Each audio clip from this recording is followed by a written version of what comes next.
today I need your participation. Yeah? Today, so unmute yourself. So you can speak when you want to. Okay, so we are doing Precept 6. And I'm going to share with you the screen now.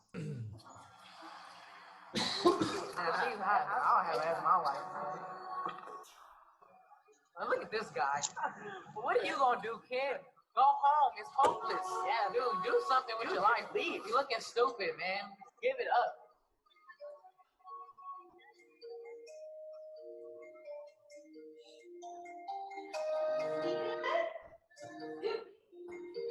I may have.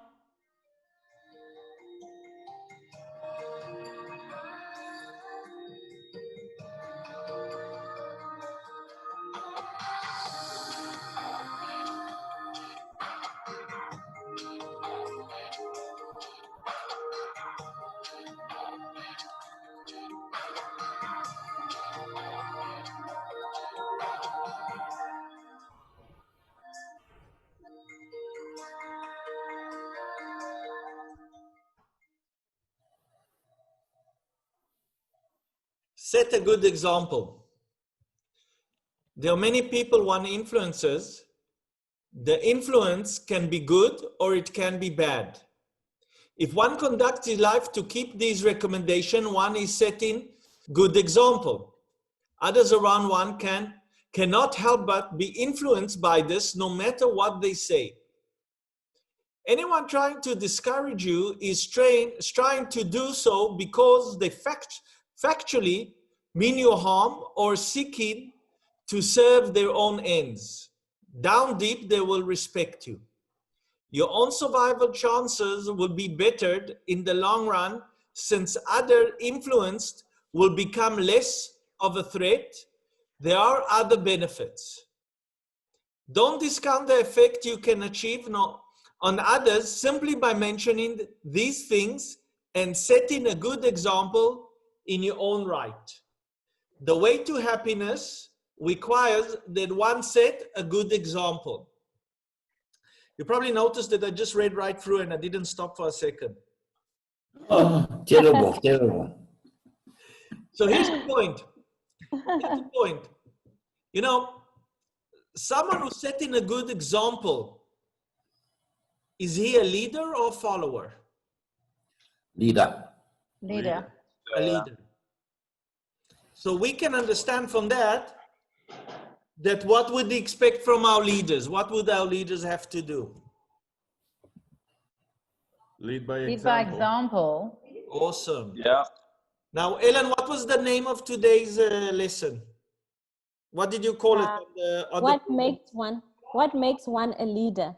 What makes one a leader? Okay, so I will check that out right now with you guys. So if I'm looking, I'm going to change the screen. Okay, can you see my whiteboard? Yes. Yeah. Yes. Excellent. So let me move this away. Try to move it without. Okay. So up. We're going to do a scale. And this time, what scale is this? Happiness scale. Right. So we're going to have the happiness scale. And what would be the ultimate goal of a leader? Happy. Happy? To have happy followers. Happy for? Happy followers. Happy followers. Right. Yeah. So he would have to work for his let's call them his group, his team, his country, his people. He will be working for their happiness, right? Yeah. Yeah. Is there any other reason to be a leader? Yeah, let's look at To lead people in the right direction. Is there any other reason why people follow another person? I mean, which people will follow a person so he can make them miserable? Hey, I'm following you. You're going to make me miserable. You're the guy for me. Right? That's exactly what I want. Man, it's been some time since I've been a miserable. Where can I find a leader who will sort that out for me? A brilliant way of fitting in. Right?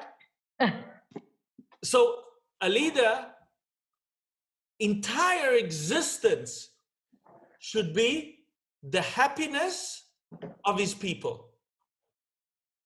And there's no other reason to be a leader. Mm. Any other reason Mm. will not do the job, because it won't be striving to achieve this result. Correct? So, guys, I want you to tell me, yes, Ellen? I think it's more like for the survival of the people, because if you say happiness, it can be very short term. Like I've had the experience where sometimes someone wants me to do something that makes them happy, but long term is not the best solution. And they think my job is to make them happy, and it's not. Okay, That's my opinion. it's a very good point. Now, Yeah. let's look at it, okay? Guys, in your opinion, the majority of people of planet Earth, where would you put them on a happiness scale? Well, now, right at the bottom. Around scale. No, let's go prior to COVID-19, okay?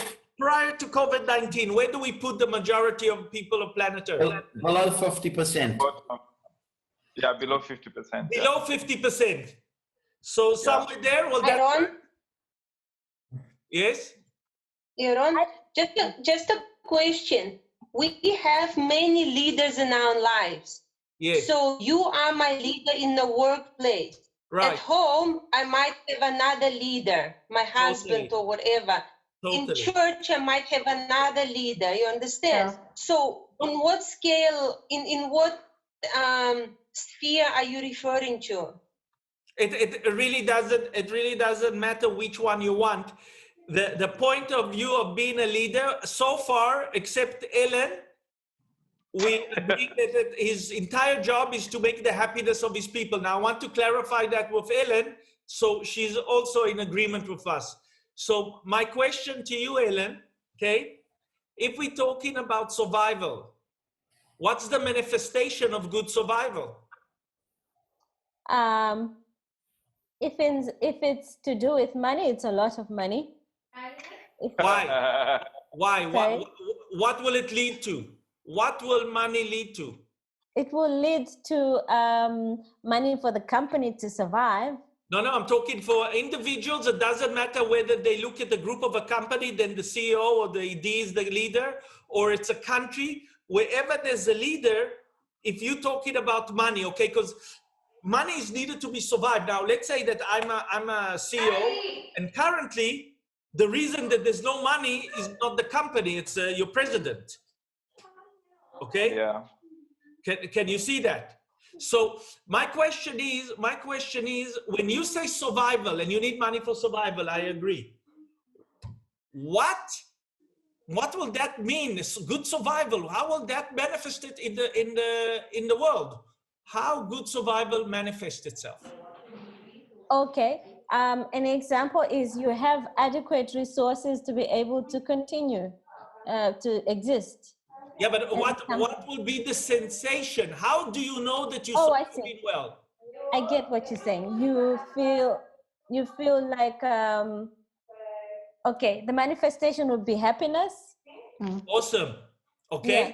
So I can use survival, but survival has many grays in it. So in other words, it could be low survival, no survival, middle survival, high survival. But when I say happiness, and I'm talking about going into the upper scale of happiness, it means that we are surviving well. Okay. Okay, does it make sense? Yeah, it makes sense. Okay, good. And also, Are we all in agreement? Yeah. one more thing, Yaron. Yes. There was Rehana wrote a comment. She said, "Purpose of a leader is to achieve specific goals." Then To she do, said, sorry, to do what? to achieve specific goals. Correct. And then she said, individual follows cause of leader, personal goals. Right, but these goals, I mean, when you set a goal, who said that? Who was that? Rihanna. Rana, okay, when you set in a goal, for what is that goal trying to attain with your life or the life around you? Is that goal is to make you miserable, or you have put that goal to make yourself happy? Guys, everything we do, whether we do it right or wrong, and I'll go back to the question I was trying to ask, everything that we do is to make us happy. If the goal is to shoot 10,000 people, then that goal is not a survival goal and not a happiness goal. Do you understand what I mean? Now, Might be a happiness goal for the shooter. well, not even for him, because the end result of that won't be life in one way or another. Let's say that he doesn't have a conscience, that he will still land at the bottom. So my question was, prior to COVID-19, the majority of people on the planet, where would you put them on the happiness scale? I'd say 50%. I'd say that, yeah, sorry, am I on mute? Unmute. 50%. Yeah.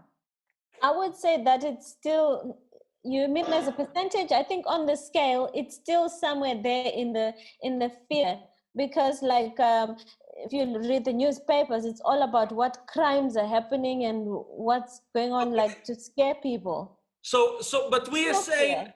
let's say, guys, do you agree somewhere in that range? Is that agreeable on everyone, or someone has a different point of view? Yeah? Guys, what do you say? Johan is in agreement and Mark is in agreement. What about the rest of you? Everything is okay, guys. Every answer is acceptable. Yeah, I'd agree with that. Okay. Yeah. So here's the point. So we are saying that minimum 50% of the planet are very miserable, or all of the planet is in a low level and only a few are in a high level, correct? Will that be an assumption? Okay, so that means that most people on the planet do not know what to do or whom to follow in order to achieve happiness. Yeah. I agree. Do you get this point? I mean, Yeah. that's quite frightening. The majority of the planet don't know what to do, and worse, they don't know who to follow, because whoever we are following is not getting the results that the leader should get. Yeah. Okay? Sorry to depress you guys. I didn't mean to depress you. Someone's trying to join. Not anymore. He joined. Leon joined. It's okay. Not Leon. Jack.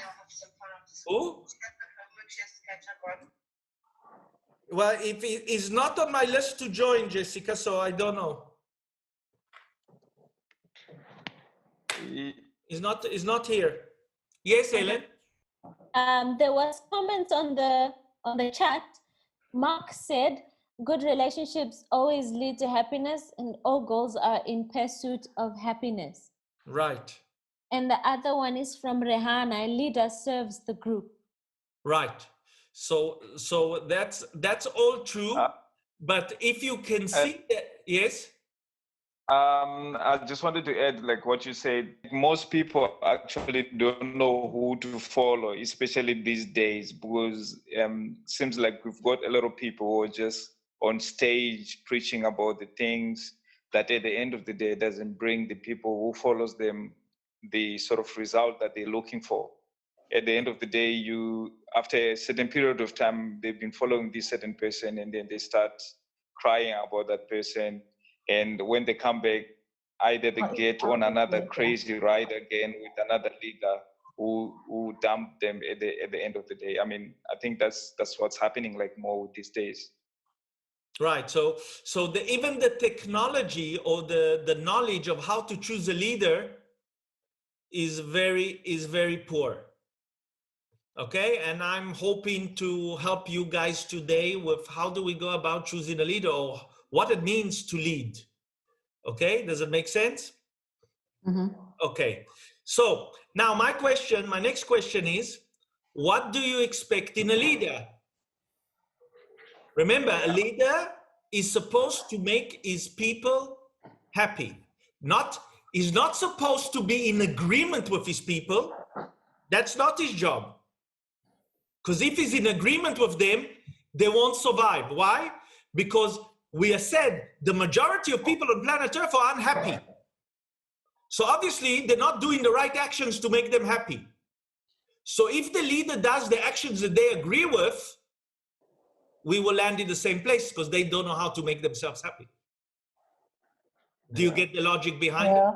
Yeah. Okay, so it doesn't mean to agree with the people, but what does it mean to be a leader? What is important? What would you want in a leader? Yes. Ellen. I was going to read a comment on the group. Go ahead. Said if you aren't too, it's from Mark. He Yes. says if you aren't too sure who to follow, then learn how to become a leader. Again, I missed that. If you aren't too sure who to follow, then learn how to become a leader. Good. So let's look at that. Right.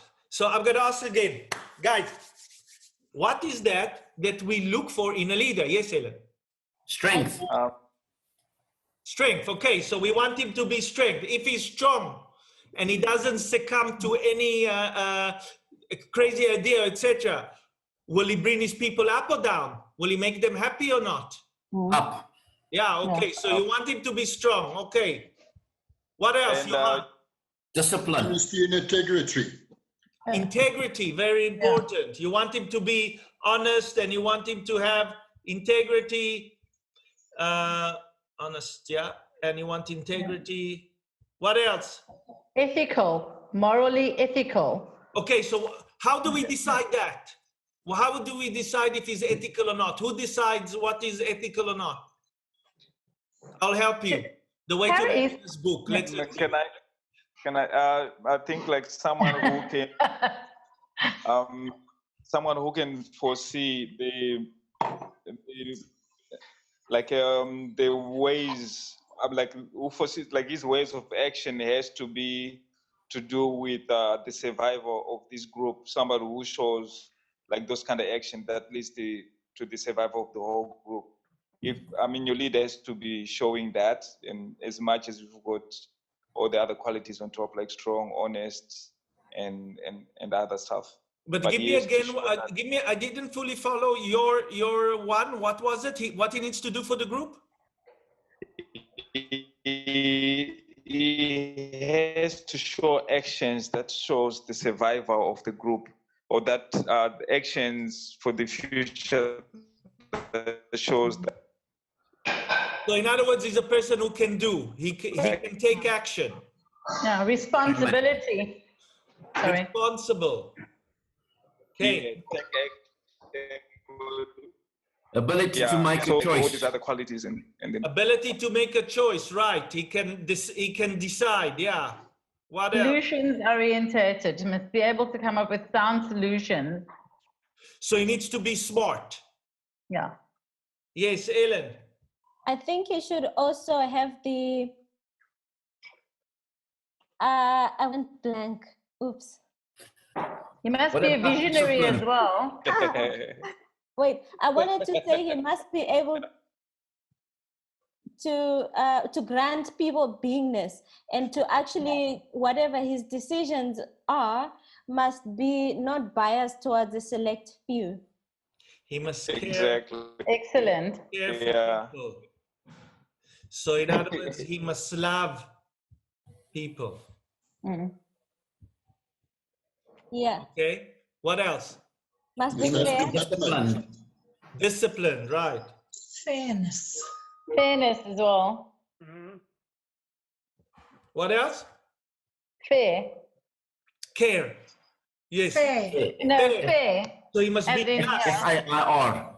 He must be just. Yeah. Yeah. What else he must be? He must be committed.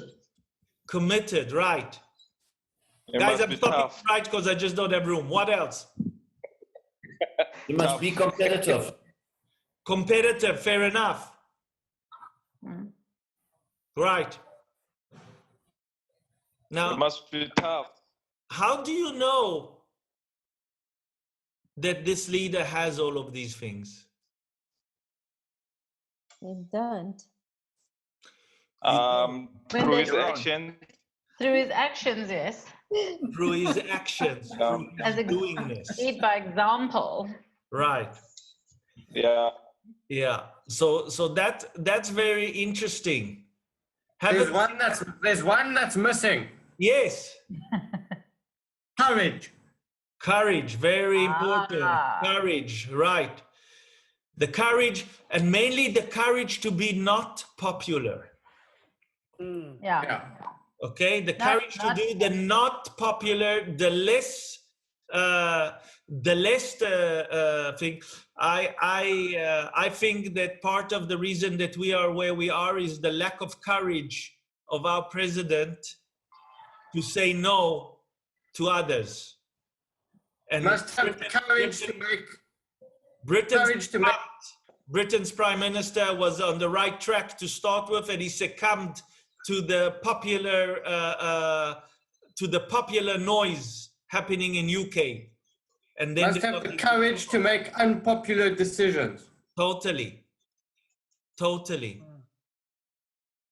So this is how we should choose a leader. But how many leaders actually think they should have any of these? Zero. Very few. Very okay, few. maybe one. Very few, because they're missing the very, very first thing that we said, and that was, what is the job of a leader? You see, if you don't know what your job is, how can you know what is required from you to do it? If you don't know why you're there, how do you know what you need to do in order to serve the purpose that you are there? So they're confusing some things with leadership. But leadership is to serve. Has nothing to do with anything except to serve people. And when a leader believes that he should be served, that he is the center of everything, he lost the plot. The only reason a leader should be served because his time is valuable. That's the only reason a leader should be served. But the leader who understands that will hardly ask to be served. And amazingly, the people will want to serve him on left, right, and center. They will go out of the way to serve him. Now, why am I connecting this leadership to the precept, set a good example? Guys, why do I do that?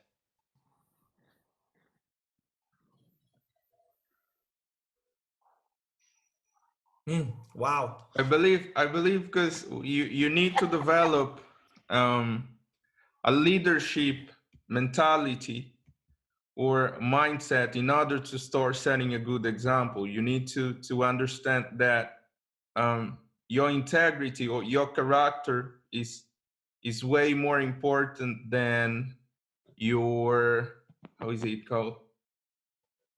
That your charisma, not title, charisma, because I know a lot of charismatic people, but not people with character or integrity. So I think this is one of the reasons that you are connecting with setting a good example, because you need to prepare yourself in alignment with the things that we have just described in order to be able to start setting a good example for the people that you set it for and for yourself. I'm just doing it. Right. Here's another interesting thing, and that's totally correct, Giovanni, in my opinion. The thing is that if we start to work that we are setting good example, and in anything that we do in life, we will set a good example, there is no way but to become a leader. You will become a leader by default. If you set the example in anything that you do in life, Ellen, I see you. If you set an example in anything you do in life, you will become a leader, and not because you want to be a leader, because as he says here, as he said here in the thing, let me just, I have to move a couple of things. My setup is new today, so I'm a bit slower. So he says like this: anyone trying to discourage you is trying to do so because they factually mean you harm or seeking to serve their own ends. Down deep, they will respect you. Okay? So let me just open this again. So he says, down deep, they will respect you. So if you are continually, okay, here we go. So if you continually doing and being a good example, people will respect you. And that's how they push you to become a leader. Guys, do you understand this point? Yes. Does it make sense? So it's actually very easy to become a leader, but people who become leaders don't do it because they become leaders. They're just people who all the time set a good example. And people cannot help themselves but admire the people who all the time setting a good example. Automatically following those people and wanting them to lead them. Do you get this, how it works? Okay, makes sense. Awesome. On the subject, I hope that we know how to choose our leaders. Unfortunately, not many are out there to choose from when it comes to running a country. Well, okay, none are there. Sad but true. Not only in South Africa, in many countries. I mean, I think that maybe one of the better ones currently is in New Zealand. I don't follow much, but from the little I see, she leads by example. I think that Sweden, where the Prime Minister of Sweden was strong and stood by his scientists and did not succumb to the rest of the planet and the fears that the rest of the planet put, and as a result of his conviction and strength, Sweden is not going to suffer any direct economic problems of this situation. And sadly, I don't think there are many more, from what I see. Taiwan did very good job. I can't say anything about the leaders because I just know they did a good job. But I mean, if you're looking at the rest of the planet, very poor result. Leaders were succumbing to fear and into wrong decisions by people who had other agendas than helping people. Yeah, so yes, Ellen. Okay, so there are two people who commented on the chat. Rehana said a leader must guide, motivate, and empower. And 100% Felix, right. yeah, and Felix said a good leader is a good communicator. And Lovemore said our own Tanzanian president is I guess is an example of a good leader. Good. So I'm happy that that Lovemore likes him. I don't know much about him, but I'm sure that Lovemore has a good judgment, and it's good to know there are a few around. I mean, in percentage, it's probably about 3 or 4%. That's what we found. That's very sad. But here, I'm not here to depress you. I'm here to work out with you that how do we choose a leader and how ourselves can actually improve a leadership just by us being a good examples to others in everything that we do, in everything. Okay, people look, and those that really show by example leadership quality are noticed and admired and are followed, and we need many of those. Okay, you guys ready for the next one? Yeah. Yep. Yeah, awesome. Okay, so give me a minute to set it up. Here we go.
Seven, seek to live with the truth.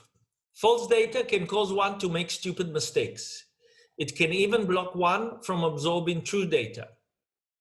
Okay, we've done this not too far. Who actually wasn't here when we did it? Guys, you can just show a hand. Yes, Helen? There's a comment from Mark, and the truth shall set you free. Again, and? You said seek to live with the truth, and he commented, and the truth shall set you free. Totally. Yeah, unfortunately, we're not there yet.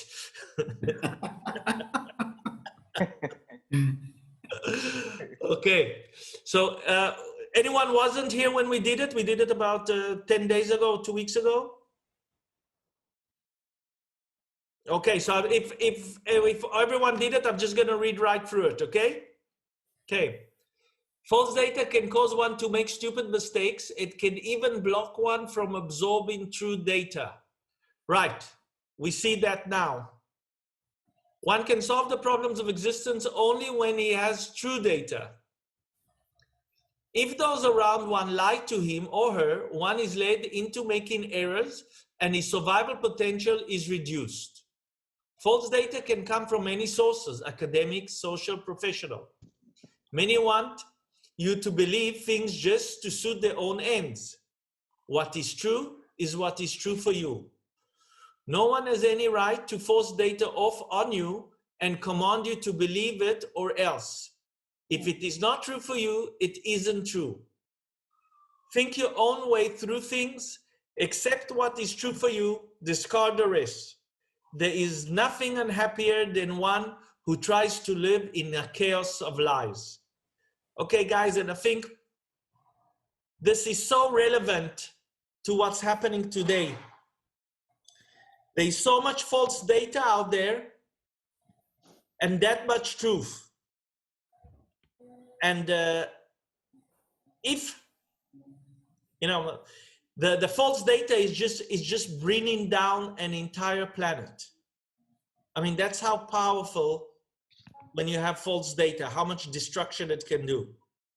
And no one can actually really accurately measure yet the destruction that we had. But what's important to take from it for us it's very important to take this.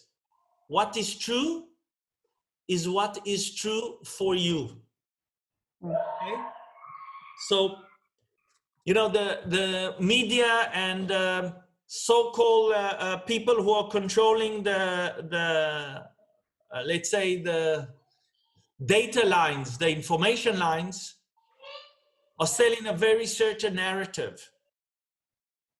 But we don't have to accept it. This is a narrative that is selling. This is a narrative that is selling towards fear. It is purposely using fear as a narrative because people stop looking at things when they're afraid. They kind of go into a kind of panic. Every data that come in is, I'm gonna die, I'm gonna die, I'm gonna die. That's kind of how the data comes in. Does that make sense? And we really need to look at data in a way that we can make logical decisions about it. In Precept 17, we were saying, how do we study? It's the ability to differentiate between what is true and what is a lie. And this is really what we need to look at here. And now all of us have enough numbers planetary wide to really have a good judgment as to, is this current pandemic a pandemic or is it something else? If it's not a pandemic, then it's something else. What it is not relevant for now. What's important is to stop the pandemic crisis. In other words, we're not in a pandemic crisis. We are building another crisis. I listened to someone the other day, and he was saying, which was very interesting. By imaginary crisis, we brought on ourselves a real crisis. Okay, wow. Does it make sense? Okay, yeah. So the answer for it is, first of all, what is true for you. But very important is to look at, what am I gonna do? What am I gonna do to improve the situation here?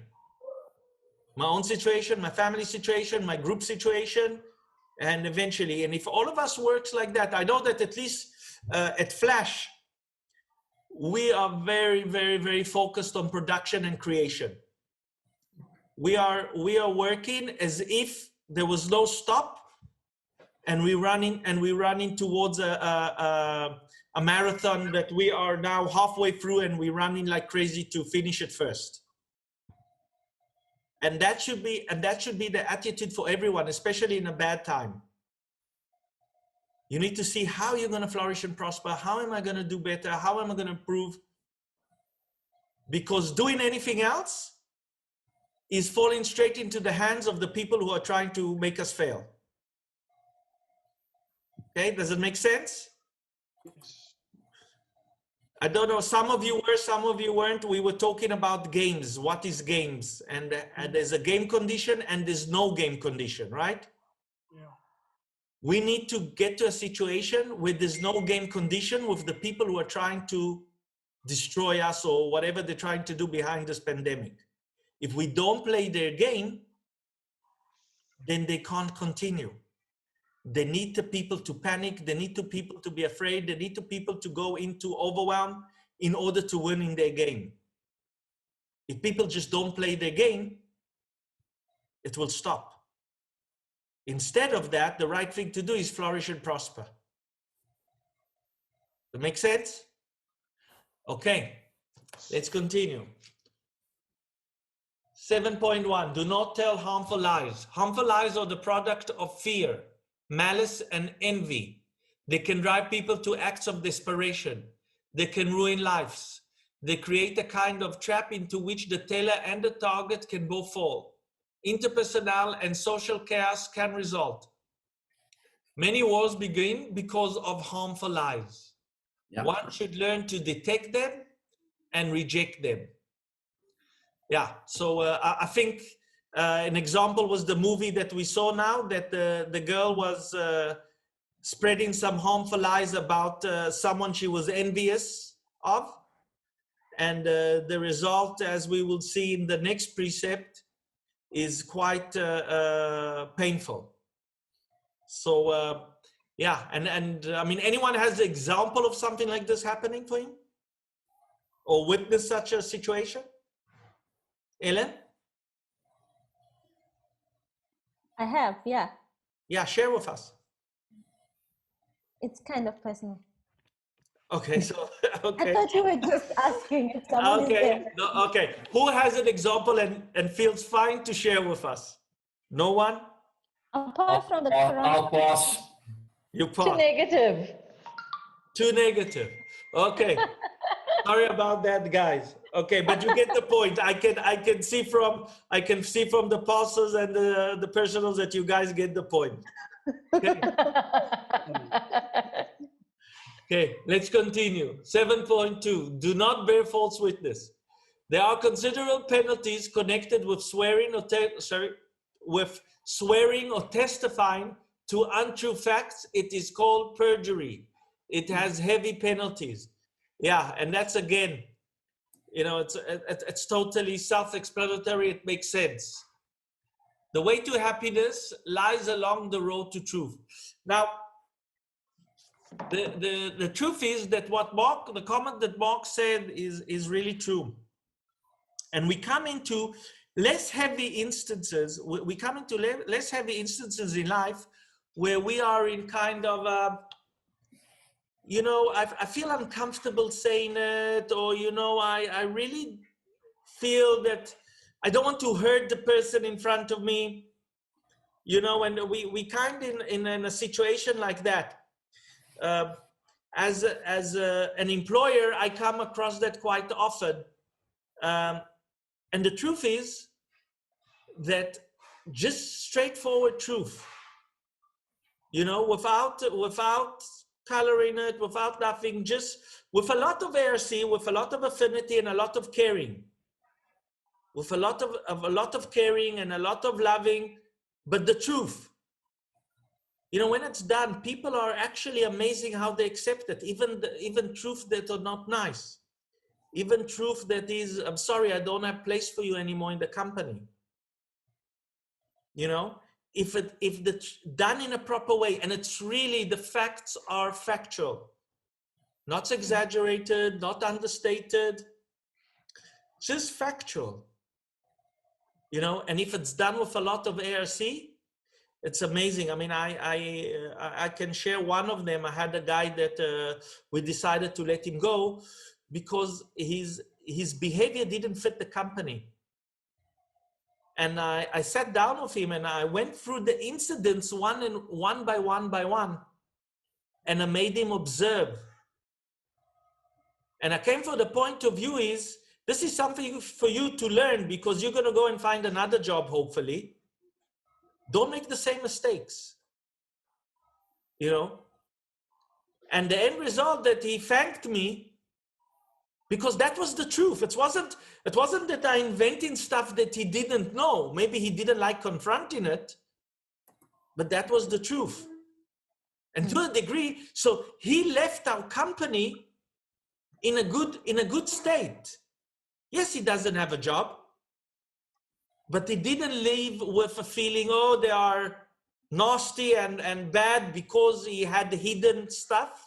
You know, when you're hiding stuff that is bad against any group or your employer or friend, when you leave the place and it's not revealed, you tend to find reasons why they are not okay.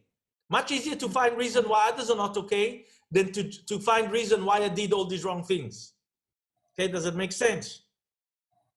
But when there was nothing to hide anymore, he could live in one piece. And he really, I mean, you know, he didn't go out in a dance and a song. But he was in a good place when he left, better than what he walked in that day. Because it was true. So, you know, the truth really sets you free. How you say the truth makes a big difference. If you say it with caring for the person in front of you, then actually, even if the truth might not be nice, or what you're going to say is not a nice thing, be amazed how people will accept it. Guys, you get this point? Okay, so let's do the next one. It's very, very short. I won't have much to say about it unless you guys want to share a few things about it, but let's see what it is and then you decide.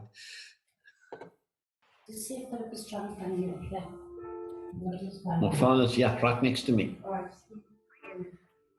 me. What happened? Dad, God. Okay, I mean, what's going on right now? He needs help. Send help.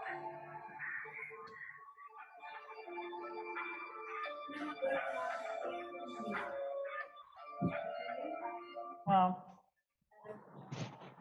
Okay, 8. Do not murder. Most races from the most ancient time to the present have prohibited murder and punished it heavily. Sometimes this has been broadened to say, thou shalt not kill, when a later translation of the same work has found it to read, thou shalt not murder. There is a, guys, you get the difference? Okay? Sometimes it will be the most ethical thing to kill. Okay? If you see a guy who's going to kill 10 people and who are innocent and there's no reason for it except that he's been not okay, that it's more ethical to kill him and then to allow for 10 people to die. Does it make sense? Okay? There is a considerable difference between these two words, kill and murder. A prohibition against all killing would rule out self-defense. It would tend to make it illegal to handle a serpent coiling to strike the baby. It would put a race on a diet of vegetables. I'm sure you can see many illustrations of the difficulties raised by a prohibition against all killing. Murder is another thing entirely. By definition, it means the unlawful killing of one or more human being by another, especially with malice aforethought. So a forethought is before. A fore is before and thought. Okay. One can easily see that in this age of violent weaponry, murder would be all too easy. One could not exist in a society where oneself or one's family or friends were at the mercy of some who went about casually taking lives. Murder justly bears the highest priority in social prevention and retaliation. The stupid, the evil, and the insane seek to solve the real or imagined problems with murder, and they have been known to do it for no reason at all. Get behind any demonstratedly effective program that handles this threat to mankind and push. Your own survival could depend upon it. The way to happiness does not include murdering or your friends, your family, or yourself being murdered.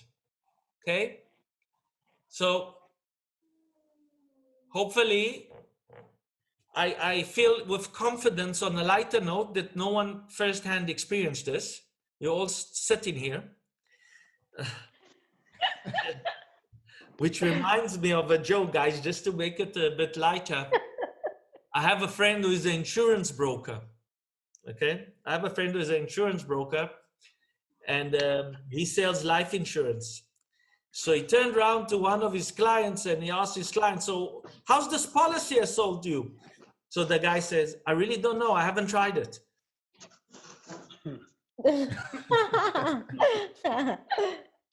Okay, so, and that's a true story, by the way. That is a true story. It wasn't invented. Anyone wants to say anything about this? So I'll tell you, in some societies, this is actually quite a powerful precept.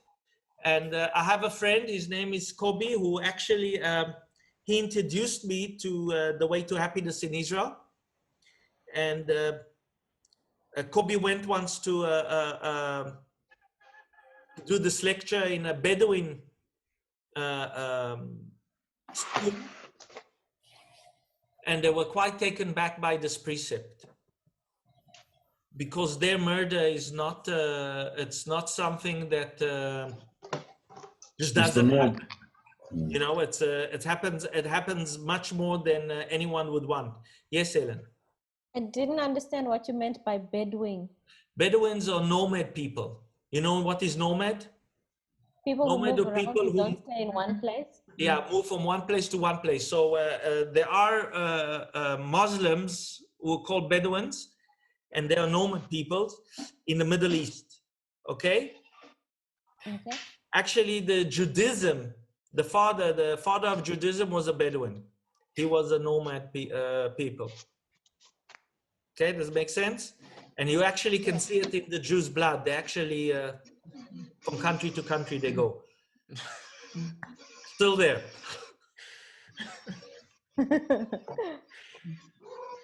Okay. Anything, guys? Anyone wants to say anything about this? Cool. So, I think we'll call it a day for today. Yeah, and next, let me just do this. Let me go back so I can see your faces, which is much better. Okay. So next, we will have a couple of precepts which are very interesting, and yeah, precept number 10 has very much to do with leadership. Okay, it will be a kind of a nice continuation to leadership, and we'll take it up. We'll take it up on Monday. Okay. Yes, Ellen? I'm saying okay. Okay, excellent. That's thumbs up. Guys, anything you would like to share before we go? Yeah. Yes.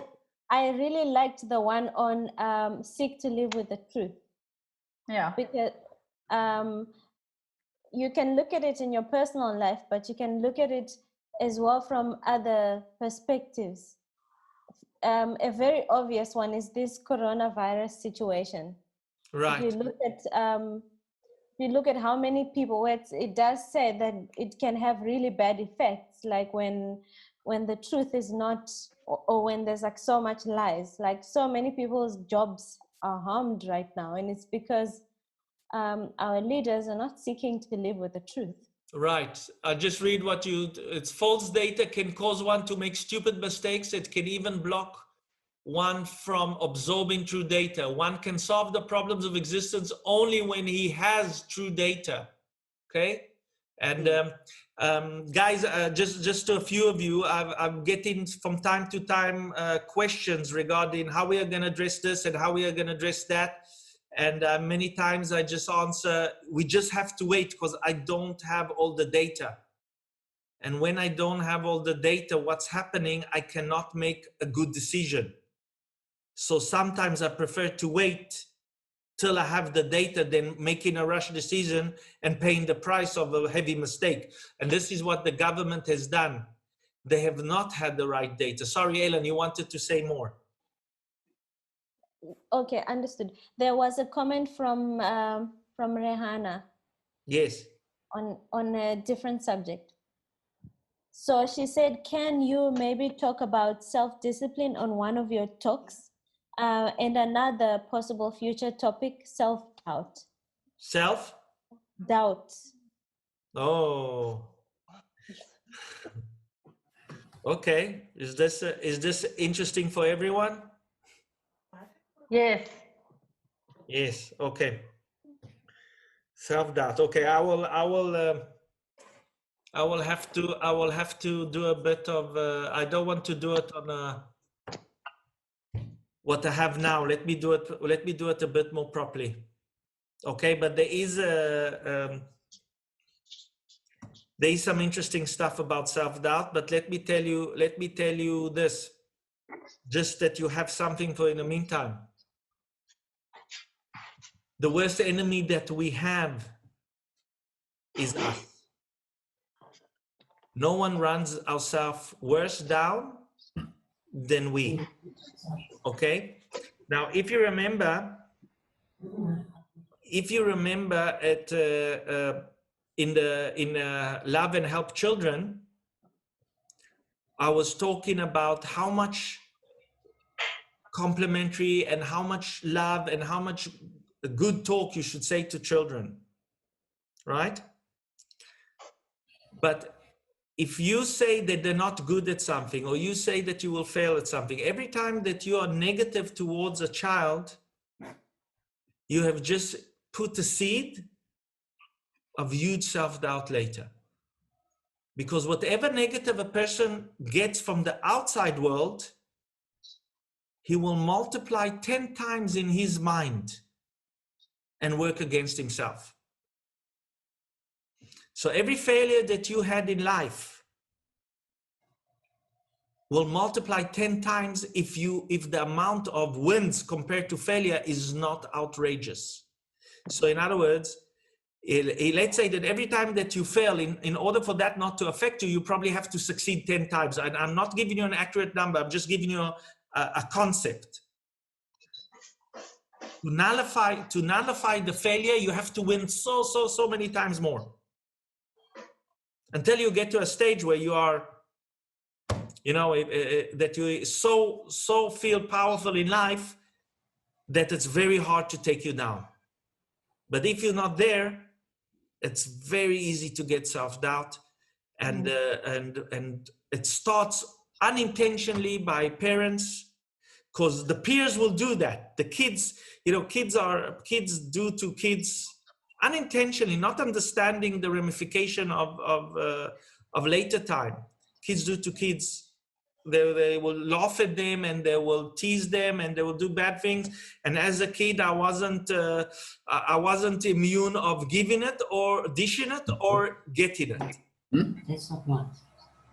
So so just take into account that whatever you get, you will take that and you will multiply it so many times worse.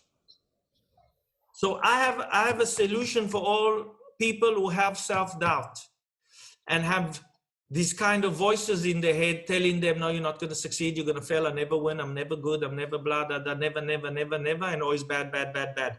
If you going through any of this, this is what I say to you. Fire all the voices in your head. Fire them. That board of directors, fire them. They're good for nothing. They're taking money and energy from you and give nothing in return. Years ago in my training in USA, about in year 2000, and I was having a lot of noises.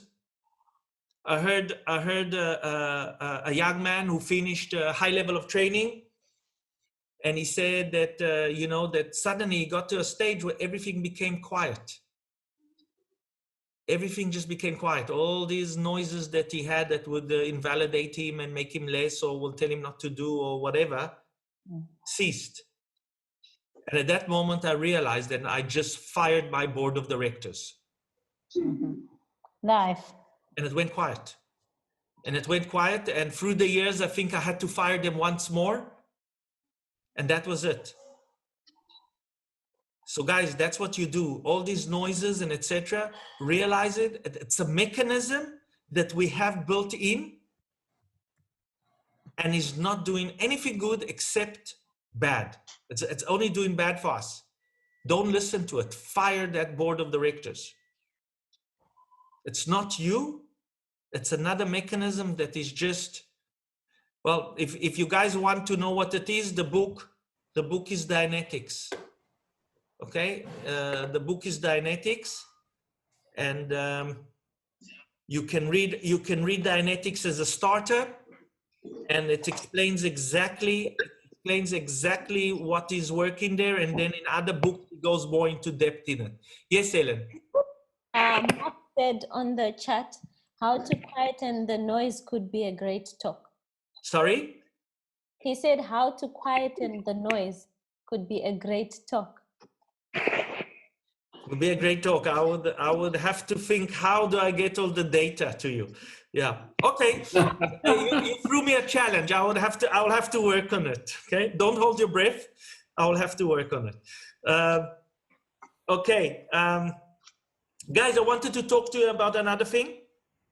I can say very, very comfortably that the way to happiness has changed Jessica and my life as individual and as a family. Jessica, feel free to join this conversation and just say that I'm not talking bullshit. Yeah. Okay. So guys, this booklet is available in a course form. It's available in a course, and it's not even expensive. It's a 300 Rand course. I recommend for everyone to do the course. How it works is very simple. You tell Ellen that you want to do the course, and Ellen is going to set you up, and she's going to send you what we call a check sheet. Okay? She's going to send you a check sheet. There is an organization in Cape Town that will supervise that. Some of you know Carol Ann, others don't, but Carol Ann and Adil, who is amazing, they supervise from far. You do a chapter, you do the questions, yeah, you do the chapter, you do the questions, and then you WhatsApp to a phone number that you'll get from Ellen, and they will grade it for you. And then you will do the next one. I'm currently doing Dianetics. Jessica is actually doing The Way to Happiness. How's that working, Jess? It's great. I love it. The Way to Happiness is my favorite book. And it is very true. It is the book that changed my life.